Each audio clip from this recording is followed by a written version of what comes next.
Bismillahirrahmanirrahim. Assalamualaikum warahmatullahi ta'ala barakatuh. Alhamdulillah Rabbil Alamin. Wassalatu wassalamu ala asyrafil anbiya wal mursalin wa ala alihi wa sahbihi ajma'in.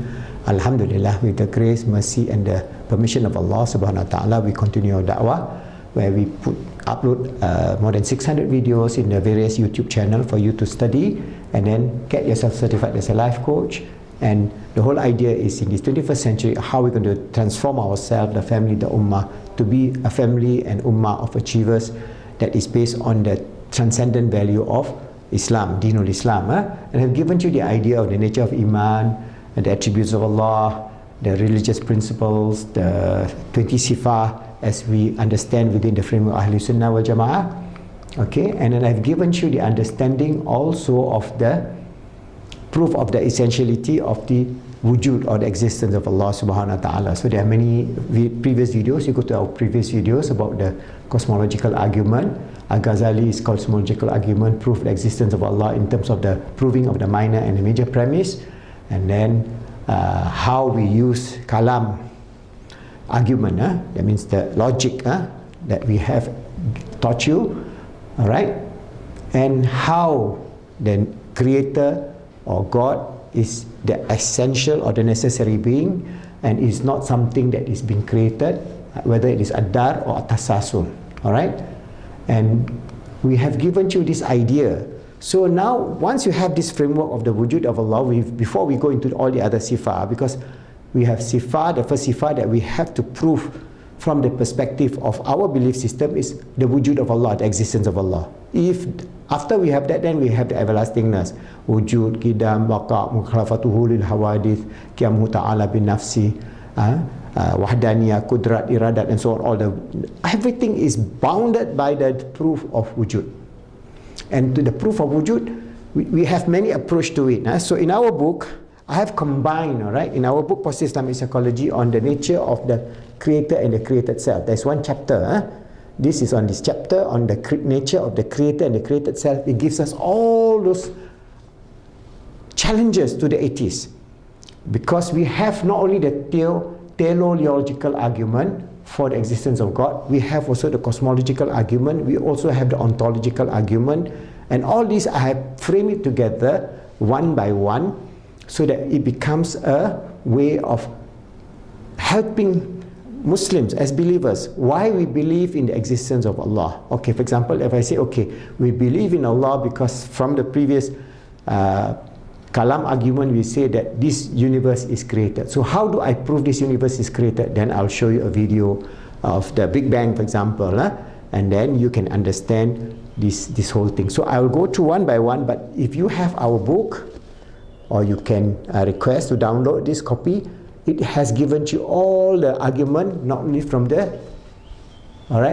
theological argument for existence of God, but also the cosmological argument, also the ontological argument, and I have put it together. Instead of just talking philosophically, I'm using modern science, all right, quantum physics, Big Bang theory, and all that kind of thing to give us an idea. But some of you may ask, say, oh, science is also changing. Yes, but as the science changes, more and more proof show that Allah exists. All right, because the Quran is a miracle. Everything that we thought is something not there is there. Allah has given us in the various ayah, because Allah tells us to reflect on the ayah of the Quran as well as the ayah of this universe. That means the creation of the universe, the creation of life, the creation of all creatures on this earth, the creation of birds, beasts, trees, the existence of the hills, mountain, rain cycle, and so on. All those are reflection for us to realize the grandeur of Allah, because we are a creature of nothingness. I mentioned to you, this earth is in one galaxy called the Milky Way. This galaxy has 100 billion stars, and there is more than 100 billion galaxies in the known visible universe. That means this little postage you project up the known universe, because at a certain point the light cannot reach us already. That is the unknown universe. They call it the event horizon. We cannot go beyond that. But there are many trillions of galaxies there. So our earth is just a teeny weeny puny existence. If we do not realize the grandeur of the creator, the existence of Allah, God, then we are arrogant. And Allah tells us the greatest of all the arrogance is Iblis or Shaitan. Iblis or Shaitan rejected God because he thinks that he is a better person. Alright, he's better than the commandment of God. So modern man is like that. They study cosmology, but then they say, oh, maybe it come by chance, But in their heart they know it cannot be. But because they are influenced by materialism, by atheism, by physicalism, they bring this idea of just that this earth is just self-existent, or this universe is self-existence, there's no God, and then they go on. So this story will go on until the last day. There will be believers, there will be disbelievers, there will be atheists. What is important is for us to have our iman, ilmul yaqeen, the ilm, for us to conduct our life in a state of belief, and to bring about our children to understand the nature of the truth of the belief of the wujud of Allah. So after this, I'll show you a video on the Big Bang, and inshallah you'll have some idea of the first proof. Remember, I'm going to combine all those proofs, the teleological argument, the ontological and the cosmological. There is all this argument is in this book, on the chapter of the creator and the created universe, inshallah.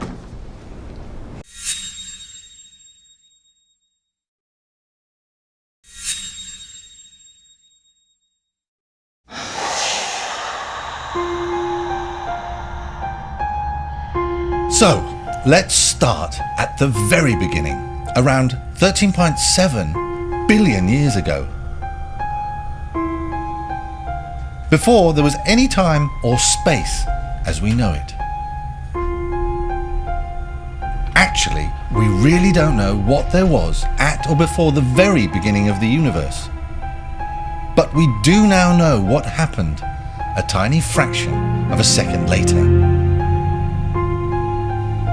From a minuscule, dense, hot dot, the size of which about 1 trillion would fit on a pinhead, the universe was born.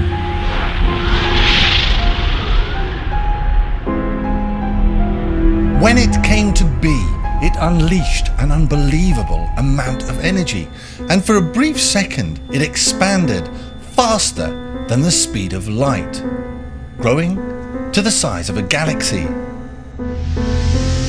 It was so hot and so pressurized that all the basic forces of nature we know today were unified. But very quickly, gravity broke away as the pressure began to drop. This was then followed by the electromagnetic, the weak nuclear, and the strong nuclear forces. This splitting of the major forces released even more latent energy into the system. And at these very, very high temperatures, energy can actually be converted into matter, according to E equals mc squared. That's energy equals matter multiplied by the speed of light squared.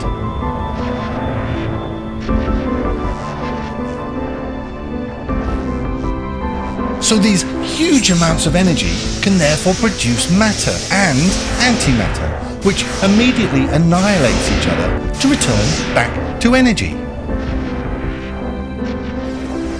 An incredibly mad, chaotic war of trillions and trillions of particles spontaneously appearing and then disappearing ensued. But this process was, for reasons unknown, not perfect. And some residual matter particles, about 1 in a billion, remained.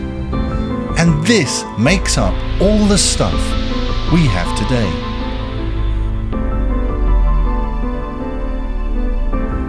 Then the temperatures cooled and matter stopped being produced.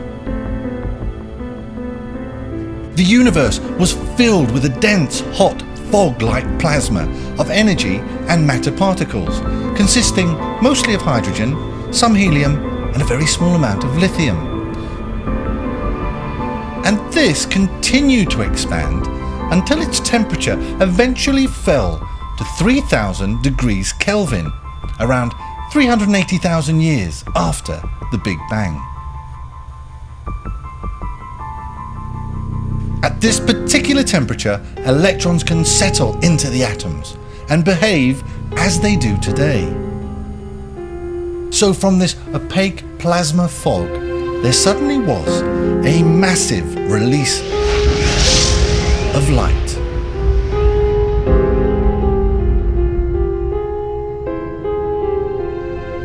The universe continues to expand today at an increasing rate and is 1,000 times bigger, and subsequently dividing its earlier temperature by 1,000 is now only 3 degrees above absolute zero.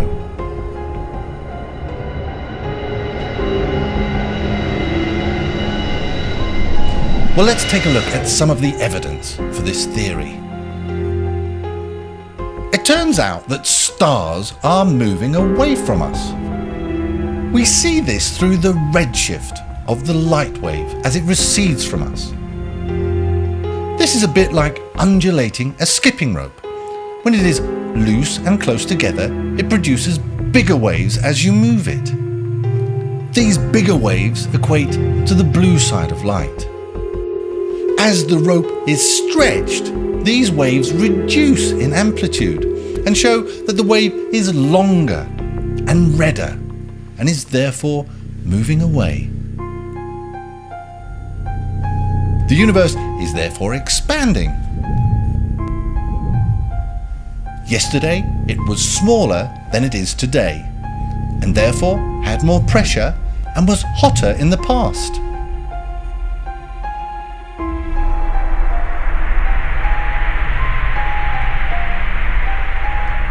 When we take these measurements back over billions of years, we reach a point where the universe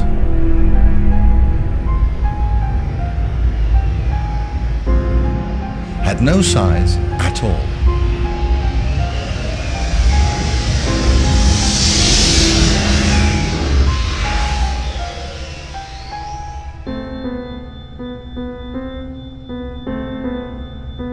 The moment of light release, 380,000 years after the Big Bang, would have left an extended, even flatter light wave, a microwave. Today, this is actually detectable as background microwave radiation, exactly as is predicted by the theory, and has now been mapped by very sensitive equipment to show the universe exactly as it was at 380,000 years after the Big Bang. This is often referred to as the smoking gun, as it confirms the basics of the Big Bang theory as fact. Another interesting piece of evidence is that astrological objects older than 13 billion years have never ever been discovered.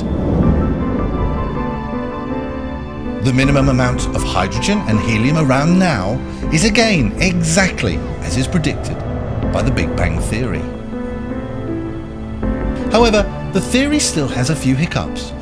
90% of gravity comes from an unknown substance called dark matter, and the universe is expanding because of an unexplained phenomenon called dark energy.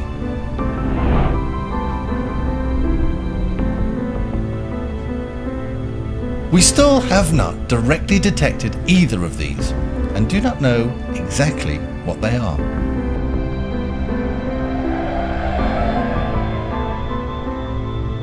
But the Big Bang theory is undoubtedly correct and is supported by all the data and all the evidence, but it is still lacking the framework to explain why it came to be.